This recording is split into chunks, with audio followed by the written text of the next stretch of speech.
June 6, 1944, Omaha Beach. The first gray light of dawn hits the sand, cold and unforgiving. Waves crash against the shore. Smoke curls from distant explosions. Somewhere in the chaos, a German machine gunner braces himself behind a sand embankment.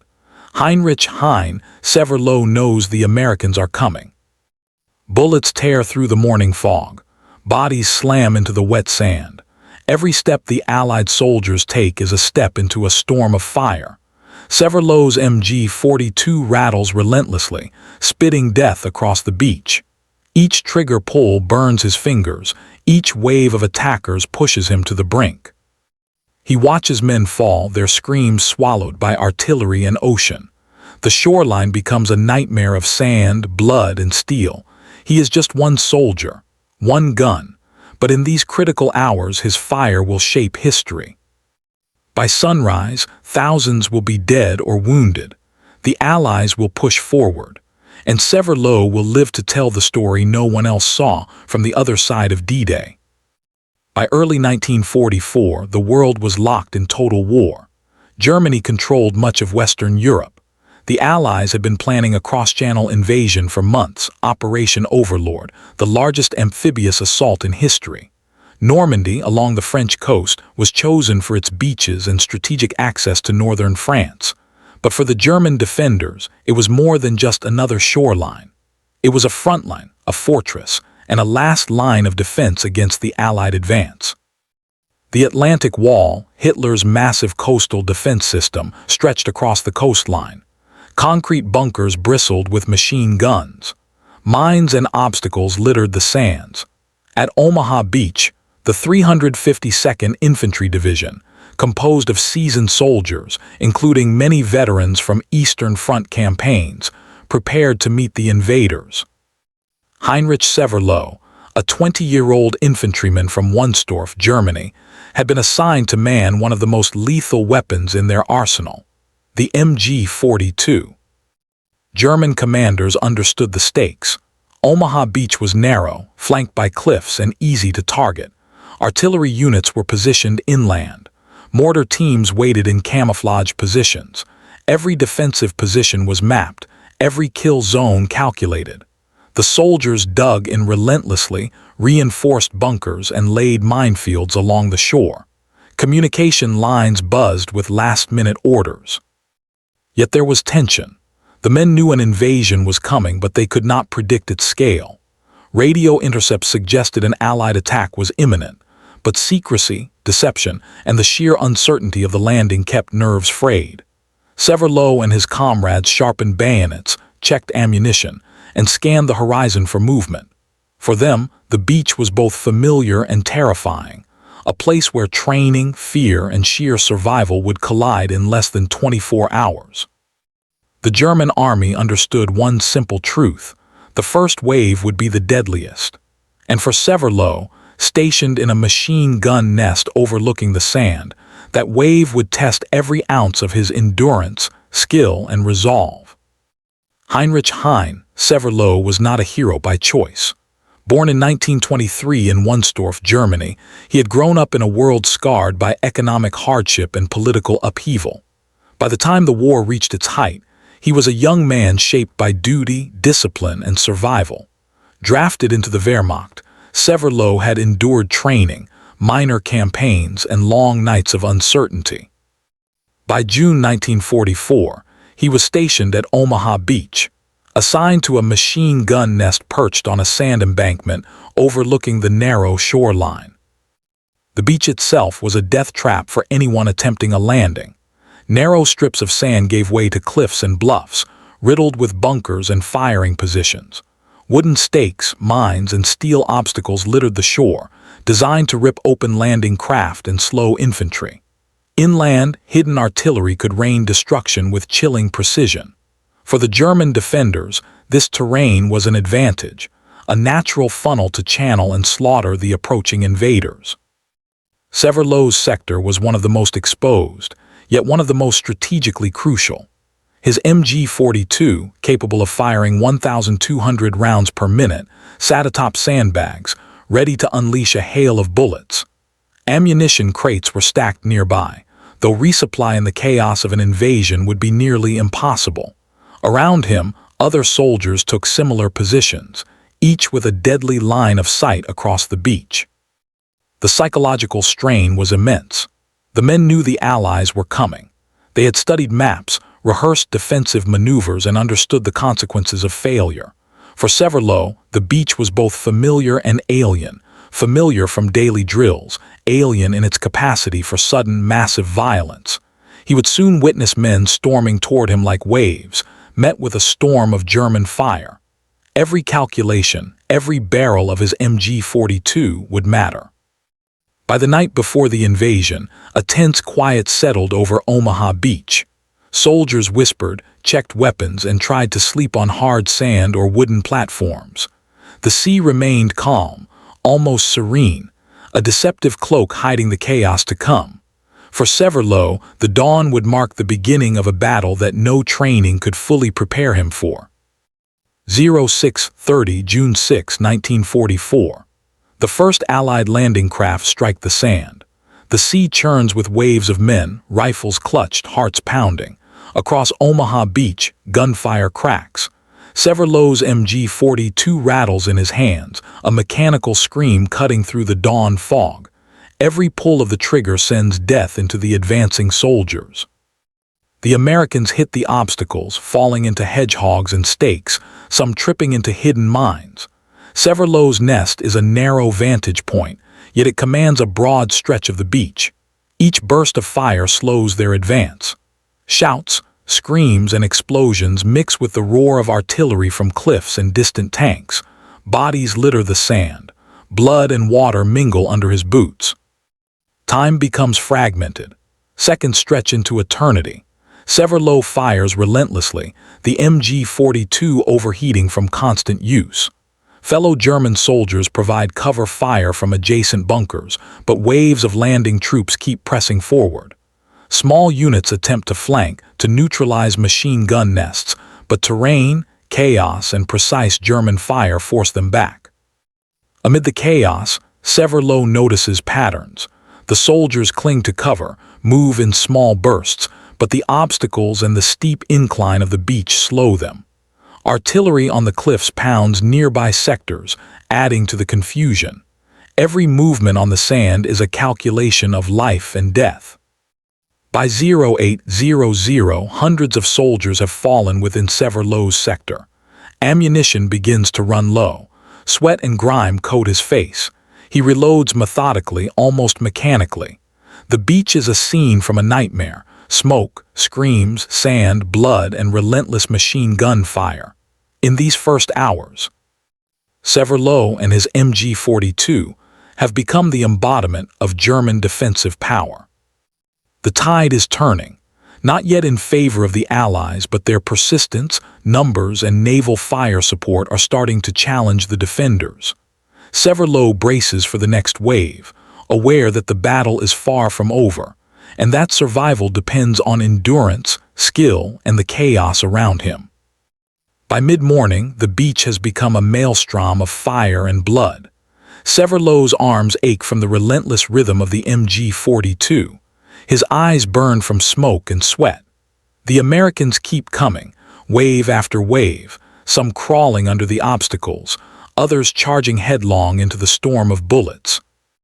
Severloh shifts his position slightly, exposing himself to keep his line of fire effective. Every movement carries risk. Around him, other German soldiers are either firing, retreating, or falling to the chaos. The air is thick with gunpowder and salt from the churning sea. The sound is deafening, a constant metallic roar of machine gun fire punctuated by explosions.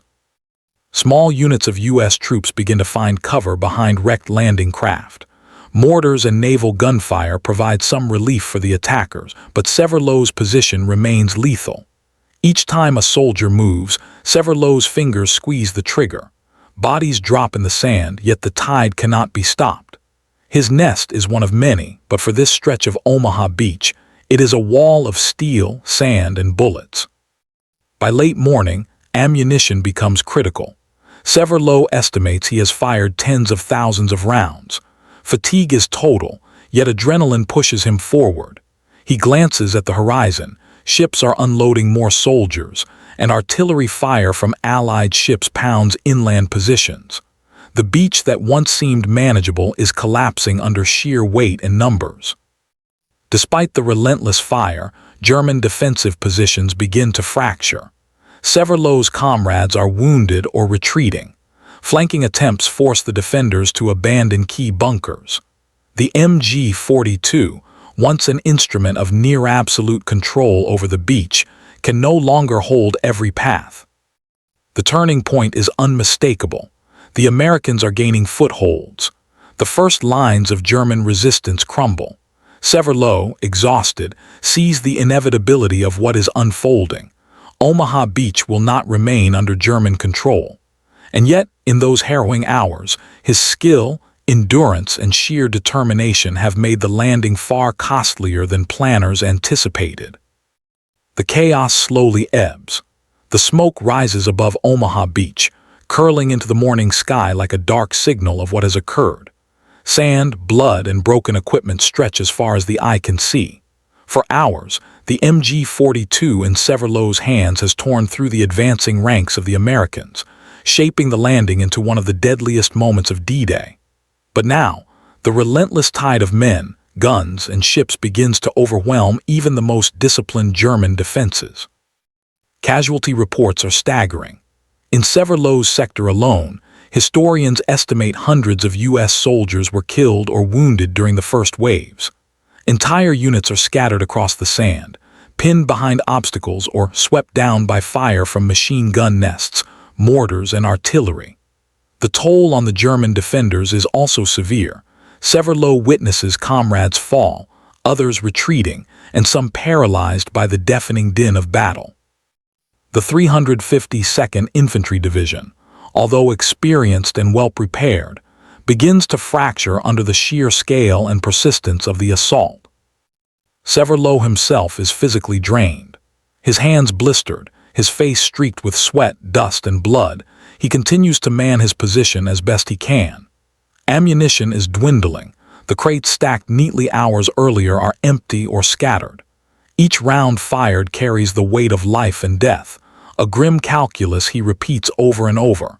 He is acutely aware that every soldier who survives the beach owes, in part, to the chaos he has created. Yet there is no triumph here, only the relentless grind of survival and the haunting knowledge of how many have died in just a few hours. The beach begins to change under the impact of the landing. U.S. engineers clear paths through obstacles. Tanks and naval bombardments provide cover for incoming waves. Where the German defenses had seemed nearly impenetrable, cracks are now visible. Flanking maneuvers and sheer numerical advantage force the defenders back. Severloh and the remaining soldiers are pushed from their positions, forced to abandon bunkers and sandbags. Strategic points that once commanded the beach are now compromised.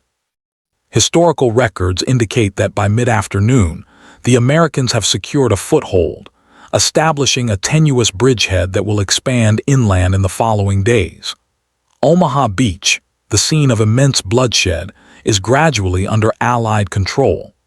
Estimates suggest that the 352nd Infantry Division suffered significant casualties, with hundreds killed, wounded, or missing. For the Americans, more than 2,000 casualties are reported, making Omaha the deadliest of the 5 Normandy landing beaches. The fighting exemplified both the horrors of modern warfare and the importance of tactical preparation, firepower, and terrain.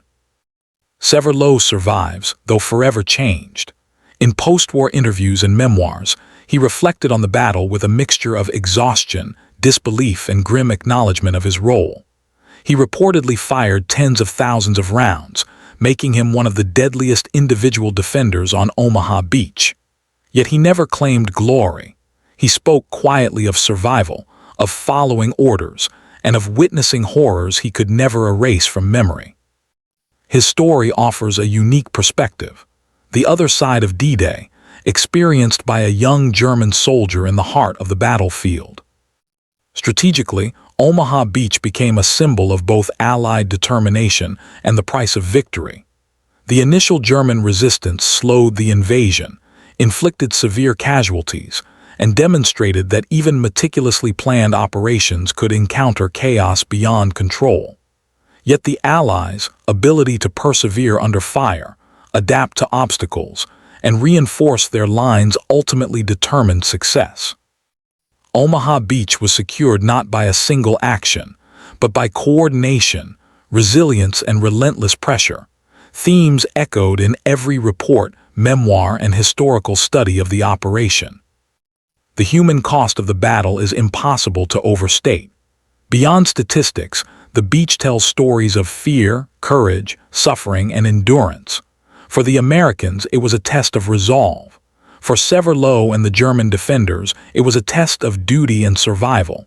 Each soldier on both sides faced decisions in fractions of seconds, often with lethal consequences. The sand of Omaha Beach became a silent witness to the extremes of human combat, the intersection of planning and chaos, and the devastating reality of war. As the day drew to a close, the smoke began to lift, revealing a beach transformed. Broken landing craft, spent shells, and fallen soldiers marked the territory. Severloh retreated with the remnants of his unit, carrying the weight of exhaustion, fear, and survival. The battle had been momentary, yet its significance would echo through history. Normandy had been breached, and the Allies were now on French soil. For Severloh, the day would leave scars, physical, mental, and moral, that would last a lifetime. Omaha Beach was taken, but not without paying the ultimate price. The landscape bore witness to heroism and horror in equal measure, leaving a lasting testament to the intensity, scale, and human cost of the operation.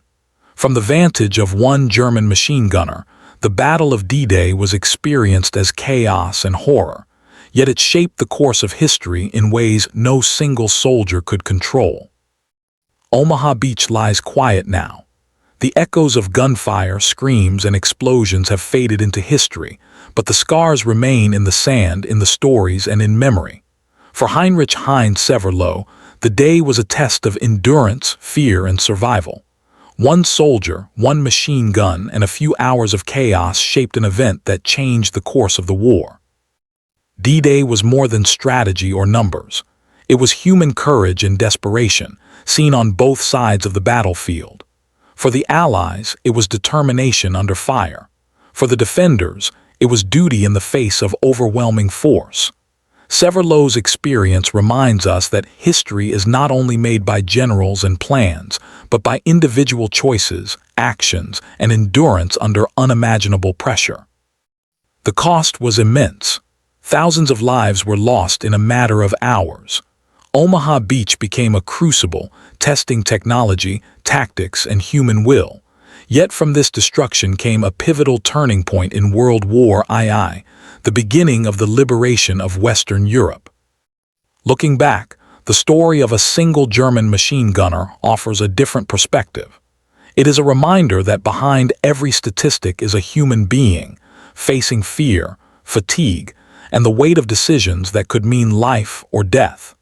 History is shaped as much by those in trenches and bunkers as by those in command rooms and on maps.